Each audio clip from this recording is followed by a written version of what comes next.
Les Africains doivent beaucoup copier le modèle des Juifs qui, peu importe l'endroit où ils sont, peu importe les postes auxquels ils sont, ils ont toujours à cœur Israël. Voilà.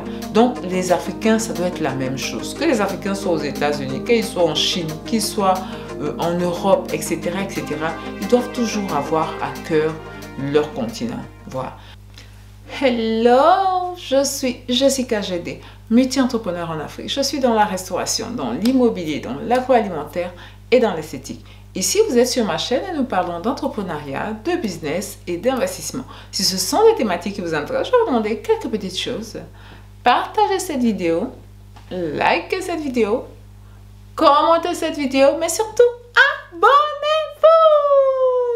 J'ai dans mon entourage en Côte d'Ivoire beaucoup de personnes qui sont de la diaspora et qui sont venues s'installer, qui ont effectué leur retour au pays.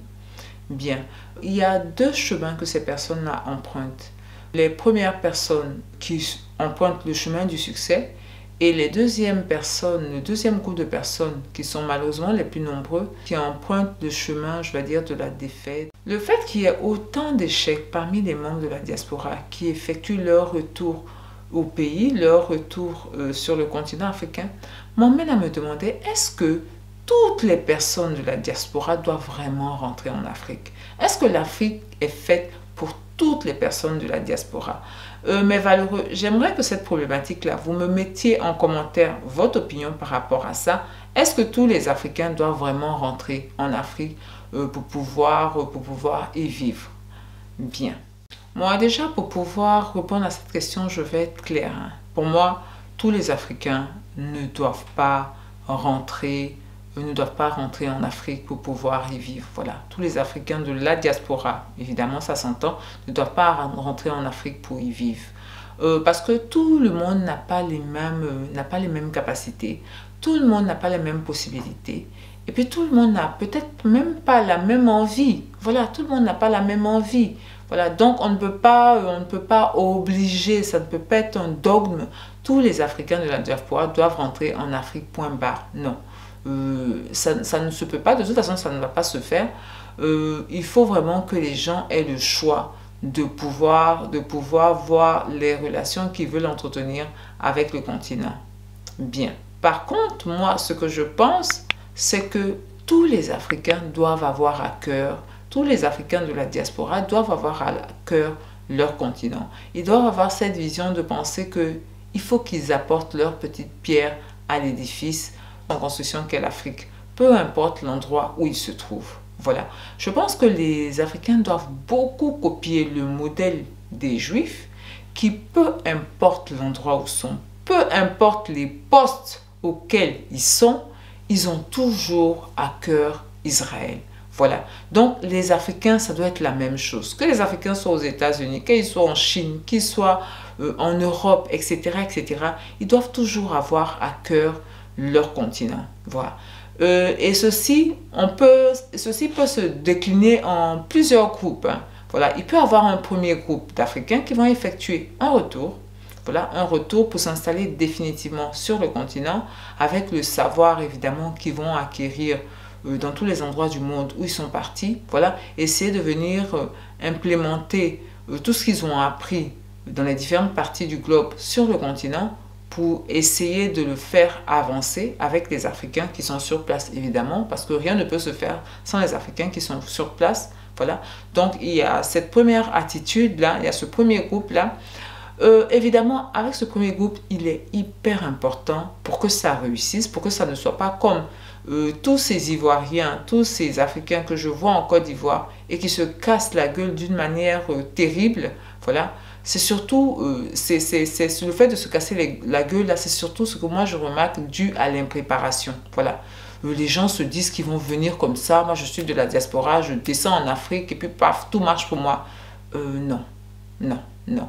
De la même manière que lorsque vous êtes venu en Europe, il vous a fallu vous adapter. C'est de la même manière que vous devez vous réadapter à votre continent d'origine. Voilà. Parce qu'en l'état, excusez-moi, vous n'êtes plus vraiment des Africains. Voilà. La mentalité, la façon de faire, même les opinions. ont un tout petit peu changé, ont un tout petit peu se sont différenciés des opinions qu'on a en général sur les continents ou sur la partie, dans le pays dans lequel vous êtes, en Afrique. Donc, il faut vous dire que vous devez vous rétropicaliser. Et cela ne peut pas se faire comme ça. Voilà. Il faut venir, par exemple, vous pouvez venir pendant les vacances pour voir comment ça fonctionne, comment les gens sont. Vous pouvez prendre un congé sabbatique, venir passer quelques mois sur le continent pour voir comment ça fonctionne là-bas, comment les gens sont, quelles sont les affaires que vous pouvez mener, comment vous pouvez vous en sortir en voulant vraiment effectuer un retour définitif au pays. Voilà, ça c'est très important, la préparation. La préparation, déjà pensez à votre système éducatif si vous avez des enfants, pensez à votre système sanitaire, au système sanitaire, aux hôpitaux et tout ça. Voilà, donc vraiment il faut maîtriser tous ces contours-là de votre projet avant éventuellement de venir vous installer. Voilà, avant éventuellement de venir vous installer. Et surtout quelque chose que beaucoup de gens font, c'est-à-dire ils quittent des pays occidentaux, ils viennent en Afrique et ils n'ont pas grand-chose. Voilà, ils n'ont pas grand-chose. L'Afrique n'est absolument pas cheap. L'Afrique n'est absolument pas moins chère. Donc, si vous venez en Afrique, sachez que si vous voulez vivre d'une certaine manière, avec un certain train de vie, il va vous falloir avoir assez d'argent. Voilà. Donc, il faut prévoir ça. C'est pour ça que le fait de venir sur le continent, ça vous permet de mieux appréhender les réalités du continent et vous faire une idée juste de ce qui se passe sur le continent, de comment on vit sur le continent, comment vous pouvez vivre sur le continent, comment vous pouvez vous adapter sur le continent. Bien. Le deuxième groupe, c'est pour des personnes qui vont être un peu comme moi, dans ma situation, c'est-à-dire faire des allers-retours entre deux continents. Ça peut être entre l'Afrique et l'Europe, entre l'Afrique et les États-Unis. Voilà, c'est des personnes qui vont, moi c'est ce que j'appelle un pont, voilà, qui vont faire le pont, voilà, qui vont être tantôt en Afrique, tantôt dans un pays occidental. Voilà. Et donc, pour ces personnes-là, vous avez toute la latitude de pouvoir avoir des affaires sur le continent. Voilà. En général, c'est des personnes qui vont être peut-être salariées en Occident et aller essayer de vous monter une affaire sur le continent. Voilà. Effectivement, faire comme moi. Voilà. Et avec tous les moyens de communication qu'on a maintenant, je vous assure que ce n'est vraiment pas compliqué de pouvoir gérer une affaire lorsqu'on est même à distance. Voilà, ce n'est plus aussi compliqué qu'avant. Simplement, ce qui vous manque, c'est probablement de la méthodologie. Voilà, il vous manque de la méthodologie pour pouvoir gérer des affaires à distance. Voilà, et moi, évidemment, puisque je suis dans ce cas-là, évidemment, j'ai mes méthodes pour pouvoir gérer mes affaires à distance, pour pouvoir venir ici en toute sérénité et pouvoir voir ce qui se passe de l'autre côté, pour pouvoir mener à bien mes projets de l'autre côté. Voilà. Donc, pour ces personnes-là, c'est essentiellement ça qu'il va falloir. Il va falloir trouver des personnes ressources, des personnes qui ont une certaine méthodologie pour pouvoir lancer des business à distance. Voilà. Ça va être principalement ça. Voilà. Et donc, ces personnes-là peuvent toujours, c'est ça, il faut avoir l'Afrique à cœur. Voilà. Même si vous êtes à l'étranger, il faut toujours penser, je veux poser ma petite pierre pour la construction du continent. Voilà. Et donc, ces business-là qui vont créer des emplois, qui vont permettre à plein de personnes de sortir de certaines difficultés, eh bien, c'est votre pierre à l'édifice. Voilà, c'est votre pierre à l'édifice. Ne vous dites pas que comme vous êtes à l'étranger, comme vous êtes loin, vous ne pouvez rien créer en Afrique. Ce n'est pas vrai. Ce n'est pas vrai. La vraie difficulté, c'est la méthodologie qu'on met en place pour pouvoir bien mener à bien ces business-là. C'est surtout ça la difficulté. Ce n'est en aucune façon le fait je suis à l'étranger, je ne peux pas avoir d'affaires sur le continent. Non, c'est pas vrai ça, c'est pas vrai. Je suis le cas patent que vous pouvez avoir, ne pas être totalement sur le continent et puis avoir plein d'affaires sur le continent. Voilà, il faut simplement avoir une bonne méthodologie de travail qui vous permet de réaliser ça. C'est tout, voilà. Donc, il n'y a pas de problème. C'est possible de faire le pont, d'être à l'étranger et d'avoir des affaires et d'avoir des business sur le continent sans problème. Bien. La dernière catégorie de personnes, souvent, ça va être des personnes qui ne vont vraiment pas pouvoir effectuer un retour au pays, même partiellement. Pour ces personnes-là, je les comprends parce qu'elles ont un certain train-train de vie, elles ont une certaine façon de vivre et donc le changement à un certain âge, ce n'est pas si évident. Voilà, ce n'est pas si évident, même s'il y a des vicissitudes en Occident, c'est des vicissitudes auxquelles vous êtes habitués, que vous pouvez gérer. Voilà. Donc vous vous dites que aller encore sur un autre continent, même si c'est votre continent d'origine, pour essayer de gérer d'autres vicissitudes, peut-être que ça va faire un peu trop pour vous. Voilà. Et donc, vous n'avez vraiment pas la volonté ni l'envie, ou vous avez même la peur, vous êtes effrayé de pouvoir effectuer un retour même partiel sur le continent. Je vous dis, il n'y a pas de problème à ça. Mais comme je dis, les Africains doivent être comme les Juifs. Toujours avoir à cœur leur état d'origine, leur continent d'origine.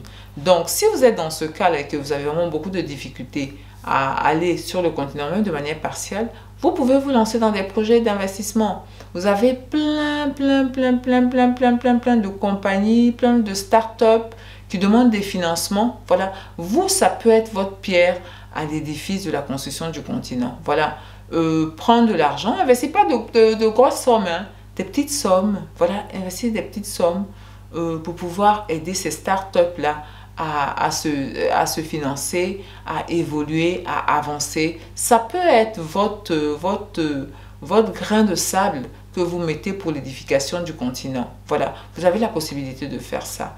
Et évidemment, je pense pas que... Je sais que beaucoup de personnes ont peur de tout ce qu'on raconte sur le continent, mais je me dis qu'il faut vous faire votre opinion également par vous-même. Voilà, par vous-même. Peut-être que n'allez pas dans l'optique d'effectuer un retour définitif ou partiel. Allez-y en vacances, comme on va en vacances, je ne sais pas moi, à Hawaï, comme on va en vacances en Indonésie, comme on va en vacances au Japon, en Chine, etc. Allez sur le continent en vacances.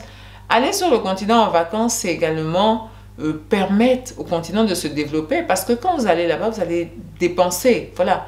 Et donc, vous allez revenir sur votre continent comme un touriste partiel, mais ça va permettre à une certaine vie, une vie économique de se développer par l'apport, en tant que touriste même, voilà, par l'apport que vous faites. Voilà. Donc, même si ce n'est pas de manière définitive, même si ce n'est pas de manière partielle, venez quand même sur le continent. Venez en vacances sur le continent, apportez quelque chose sur le continent, investissez dans le continent.